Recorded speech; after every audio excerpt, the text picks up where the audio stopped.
साथियों, आज जब मैं दिल्ली की Rouse Avenue MLA MP court में अपनी सुनवाई के लिए गई तो देखा कि कोर्ट पूरा जो है सुरक्षा बलों से घिरा हुआ है और पता लगा कि कोई बहुत बड़ा नेता पहुंच रहा है इसी सेम कोर्ट में जिसमें मेरी सुनवाई है, मेरे बाद उसकी सुनवाई है। पता लगा कौन है, देखा ब्रजभूषण शरण। यौन उत्पीड़न के मामले में जो उनके ऊपर आरोप है उसके लिए वो बैठे हुए थे। पहले मेरी डेट हुई, मुझ पे आरोप ये थे कि मैंने 2024 जुलाई में जंतर मंतर पर महिला आरक्षण और महिला सुरक्षा की मांग को लेकर एक आंदोलन किया था, जो मेरा सबसे बड़ा अपराध बन गया। और उस आंदोलन में मेरे एक हाथ में, अगर इसको हथियार मानते हैं तो वो हथियार ही था, वो संविधान की प्रति, संविधान की कॉपी थी। एक हाथ में संविधान की कॉपी और दूसरे हाथ में लिखा हुआ था महिला आरक्षण लागू करो और महिलाओं को सुरक्षा दो।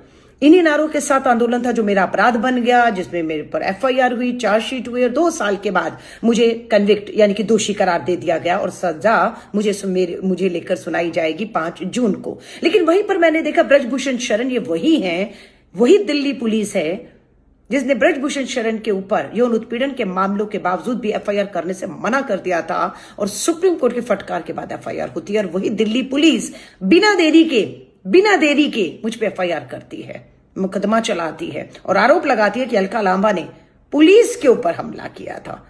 यानी कि मेरे 30 साल के राजनीतिक सफर में इनको मेरे खिलाफ आज तक एक भी ऐसा आरोप नहीं साबित कर पाए, चाहे वो आपराधिक छवि का हो, चाहे वो भ्रष्टाचार से संबंधित हो। पुलिस वर्सेस अलका लांबा मामला बनता है और पुलिस के ऊपर मैंने हमला किया, ये आरोप लगाए जाते हैं और मुझे कन्विक्ट कर दिया जाता है। तो ये दिल्ली पुलिस है, हमारी भारत की राजधानी की पुलिस। इसीलिए दिल्ली को क्राइम कैपिटल कहा जाता है, क्योंकि ये सत्ता के इशारों पर चलने वाली पुलिस है। किसके खिलाफ एफआईआर होनी है, किसे फंसाना है और किसे नहीं फंसाना है, किसे बरी कर देना है।